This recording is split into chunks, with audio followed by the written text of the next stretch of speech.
What's up, everybody? Welcome to Seal of Quality, a Nintendo podcast. I'm your host, Fusion64, and this podcast is basically going to be about the past, present, and future of Nintendo. I don't know what our schedule is going to be like yet. It's going to be probably weekly, maybe Mondays, Tuesdays. Make sure you hit subscribe so you're notified when this podcast drops. Let's start off with my history with Nintendo. I've been a Nintendo gamer my whole life. My first system was the NES. I got the Super NES, the N64, Game Boy, Game Boy Advance, 3DS, Wii, almost all of the Nintendo systems. I love Nintendo. The Switch is one of my favorite systems of all time. While it's not my primary system, it's catching up there with the PS5, really, to where it's like a 60-40 split, basically, PS5 to Switch. And there's a lot of big stuff, a lot of big games. I love to play the big games each year on the Nintendo Switch, and I thought, hey, why not put out a Nintendo podcast? Unfortunately, I sold like all of my old Nintendo games, my NES games, my Super NES games. So basically, I'm trying to get all that stuff back. So this podcast is also going to be about the collector side of Nintendo. I'm kind of in like a Wii period where I'm looking to collect Wii stuff. I'm looking to go back and get 3DS stuff. Basically, any kind of Nintendo deals I can find from flea markets, garage sales, marketplace, whatever. So I'm going to be weekly sharing my weekly pickups, probably diving into some of these old games weekly if the Nintendo Switch news is slow, to where we'll talk about some old stuff that I'm playing along with new stuff, rumors for Nintendo Switch. We're on the precipice of them possibly announcing a new Switch or a new console in the next year, so that's going to be really exciting. So yeah, basically this is what this show is going to be about. I'll be talking about what I'm playing, my pickups, all the news, rumors. So let's start off the week with my pickups on Nintendo Wii. I got some pretty decent stuff this week. I'm pretty excited about it. First off, I scooped The Conduit, which is supposed to be a pretty good FPS game on the Wii. I'm excited to play it. It's got pretty decent ratings. That's one that I missed out playing on the Wii. I was in a big Resident Evil kick this year with Resident Evil 4 Remake. It is probably my second favorite game this year now. Tears of the Kingdom taking that top spot, I think. But I did pick up Resident Evil 4 on the Wii, which this is an awesome game with the pointer controls. It plays awesome with pointer controllers. I'm excited to dive back into that. And I've been putting on a few extra pounds here over the winter and spring, so I decided to pick up Wii Fit with the balance board. I'm excited to, maybe not super excited to get into that, but I need to shed a few pounds, so we're going to try some Wii Fit out this year. Now, this next pickup is a classic, and it's not just a Nintendo game, but it is awesome to have on the Wii because it's easy four-player controls, and that is NBA Jam, an instant classic. Any library has to have NBA Jam included into it. The next game that I did pick up was, and I've been looking for this one for a long time, Red Steel 2. Now, I have the original Red Steel. I started collecting Wii stuff again probably around last year, and I got the original Red Steel, and I did play Red Steel, the original one at launch, and I'm like, man, it can't be as bad as I remember it, and sure enough, it's pretty bad. It controls really awfully. So I've been looking for Red Steel 2 because I know that is a major improvement, and I never played that one, so I'm excited to do that. I'm looking this week possibly to get some gameplay out there, play some of one of these games that I just scooped up, and talk about it on next week's show. I'm thinking maybe Mondays or Tuesdays probably these episodes will drop, as it gives me time on the weekend to play some stuff, gather my thoughts, get the latest news and stuff, and talk about that and record the video. So far, my Wii collection is Resident Evil Umbrella Chronicles, Punch-Out, Sega Bass Fishing, Red Steel 1 and 2, Super Paper Mario, Pikmin, Metroid Other M, Metroid Prime 3. I got Tony Hawk's Downhill Jam last week, and Wii Play. So there's a ton of Wii games out there.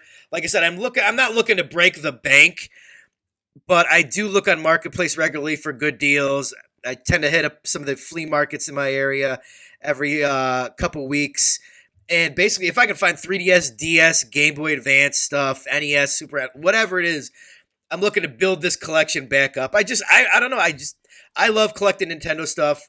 It just brings back such great memories as a kid playing all this. So I think a huge portion of this podcast is going to be collecting old games, which I am excited to do very much. One of the one things that I didn't get rid of that I'm excited that I still have is my Metroid Samus Returns 3DS. So I still have that. Unfortunately, a lot of my 3DS games are digital, so I'm going to have to go back and collect a lot of those. But the prices on those are getting a little up there. Wii's still pretty decent, but I know Super NES and NES stuff is expensive. Ideally, I'd love to have like a complete in-box Zelda collection. That's what I started off Switch going all digital. I'm like, oh man, I'm just gonna do it all digital. And then like maybe 2 years in, I started, I changed my mind and went back physical. So I've got a bunch of Switch physical stuff. I'm looking to build that up to as well. So yeah, that's gotta be the collection the collection part of the podcast. But let's get into some new stuff, some Switch stuff. And obviously, like everybody else, I've been playing Zelda Tears of the Kingdom. And I gotta say, Breath of the Wild, when that first came out, that was one of my favorite, if not my favorite games of all time. I just mainlined that game. I didn't play anything else. I got all 120 shrines, then beat the game, and it was just such an incredible experience.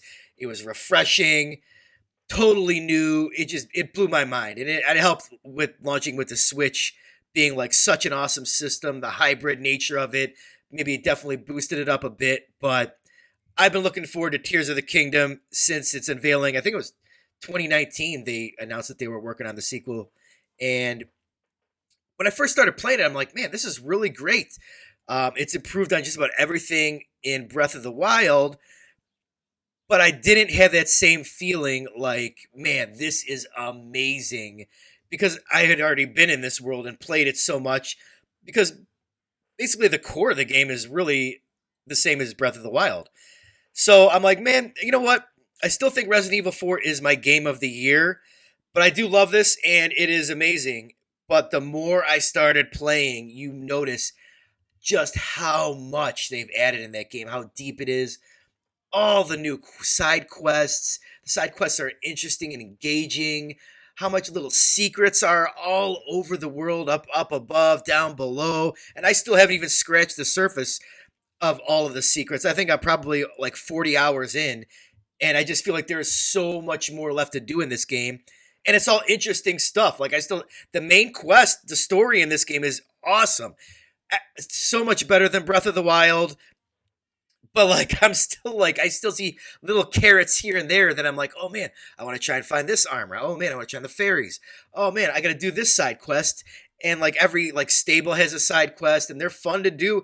And I am just like hooked on going around the world, doing the quests, and getting new armor, upgrading my abilities, and yeah, I am loving this game, and I don't know as Tears of the Kingdom and Breath of the Wild are they going to be like my new 1 and 2 favorite games of all time? Like I think they might be. It's crazy.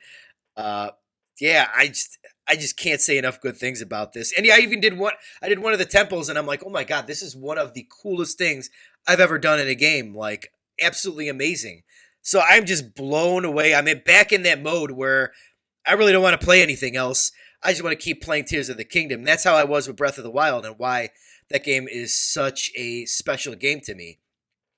And so yeah, it took about 20 hours for me to hit that, but like no, I'm hooked. I absolutely love it. It's amazing. I beat a Frost Gleeok this weekend, and you talk about an incredible boss fight. Like it was tough too. Like it was no pushover. I had to sit there and like buff my my abilities with a potion, with like attack buffing food. I had to get my attack up gear on, and it still was a tough fight. But like just the sequence, the 3-layered sequence of the attacks of the Gleeok was like crazy. In the last sequence, I'm like, you had to use one of your abilities in order to beat it, and I'm like, whoa, this is just absolutely amazing. The amount of the attention to detail that they put in this world is just staggering. It's crazy. I'm never bored. There's never a boring moment for me in this game. That's why I just like I don't know. I just love this game so much. Um, the other Nintendo game that I did happen to play a lot this weekend was Super Mario Brothers 2 Advance on the Nintendo Switch Online GBA app, which I have to say I love the Nintendo Switch Online. Each system they bring like a little there's a little noise when you click on the app and boot it up. I love how they have the boxes in the menu. They just bring back such good times when I was younger, playing each game and remembering like where I was at, what I was doing during this time. And I don't remember if I'm pretty sure I did play this before, but I don't have a really fresh memory of it. And this game is really good. They did change quite a bit of this game. There's a whole bunch of new animations. There's voice for a lot of the bosses that you fight. Birdo says something to you every time you fight Birdo. All the bosses, they have voice work. Like, not a lot. They just say like one phrase, but it's a neat little addition. The visuals are much better than the Nintendo game. And actually, there was a quest for Nintendo Switch Online, so I just played the original again, Super Mario Brothers 2, a few weeks ago. So it's pretty fresh in my head of what it looked like in the additions. So I'm having fun playing that. That's probably going to be a game that I beat. I remember where a lot of the warp pipes were, but I'm just going to go through each level because I want to see what they've changed in each level. And yeah, it's a really good game. I'm excited for that. What else did we have this week? Oh, yeah, there was a rumor that the Nintendo Switch is going to be getting a digital showcase somewhere here in the next weeks or months. And this is from somebody at Kotaku, which they usually aren't people that break stories or break news and rumors. But I mean, obviously, it's kind of obvious that they're going to have something coming up soon. They're going to be at Gamescom in August showing games, but they don't have anything announced after Pikmin in July. So you would think they're going to have a showcase here sometime soon, a digital event. Hopefully, it's not like a partner showcase, a third party or indie direct. Hopefully, it's a general Nintendo Direct to show off what's coming up after Pikmin. I mean, obviously, they're not going to not have any games in the winter and fall, so they're going to have something. So yeah, I mean, it's kind of a no-brainer that they're going to have a digital event, which is exciting. I'm excited to see what's up next. I don't think we're going to get a Switch 2 announcement. Like, earliest I could see a Switch 2 announcement would be like November, December. I really don't think that they're going to announce another Switch this year, and possibly because sales are slowed down a little bit, but they did get a boost with Zelda releasing. They got a really big boost. And I think they want to capitalize on more sales in the holiday this year with Zelda and then whatever else they have in the fall, probably another Pokemon. So I don't think that they're going to go and announce another Switch for the holiday period to possibly undercut some of their sales. But I'm really hoping that we get the next Switch like springtime next year, because the Switch is getting a little long in the tooth. I do love it still, and I love the handheld nature of it, and it does make me think like playing Zelda and like a lot of they've got such a vast library of classic games on the Nintendo Switch Online that I do sometimes think like between like the new releases, they get a lot of the great indie games that are released. They've done a great job with that on the Switch. The little bit of third party stuff they get, but I think they'll get a bump with a new hardware. They're like, man, the Switch 2 could probably be like my main system with the power increase. If I got like Fortnite at like 1080 60, I would probably totally just switch to playing Fortnite on the Switch. And yeah, it's exciting. New hardware is always exciting. So later on for the podcast, I'm hoping to get guests. Probably not every week we're going to have a guest. My podcast partner for my Fusion cast that I do for PlayStation every Thursday at 9 p.m. was probably going to join me here and there as we go. He's a big Nintendo fan, Rebel Blood 80. I'm hoping to get other guests. But sometimes it might just be me in recording, random times whenever I get the chance to record a podcast. So that's kind of be the nature of it. Weekly, I'm hoping to do weekly once again. So yeah, that's really it. This will be the first quick episode. We'll have more out for next time. We're going to get some more Wii games in there next time. We're going to be more in depth in Zelda. Hopefully, get some more news. Hopefully, by the next podcast, we get an announcement of a showcase. That would be amazing. So, if you guys are new here, once again, if you like this video, if you like the podcast, we're going to make them probably a little longer. I'm shooting for about 30-minute podcast every week. I know this one's a little on the shorter side, but if we can do a 30-minute one every week, maybe with a guest, we get up there to about an hour where we got some good discussion going back and forth. Maybe one day we'll start ranking. If we get a guest on, we'll start ranking our games from like each systems and whatever, stuff like that. But yeah, if you're looking for a new podcast that covers past, present, future Nintendo, make sure to hit that like button and subscribe to the channel. And I will see you guys next time. Thank you.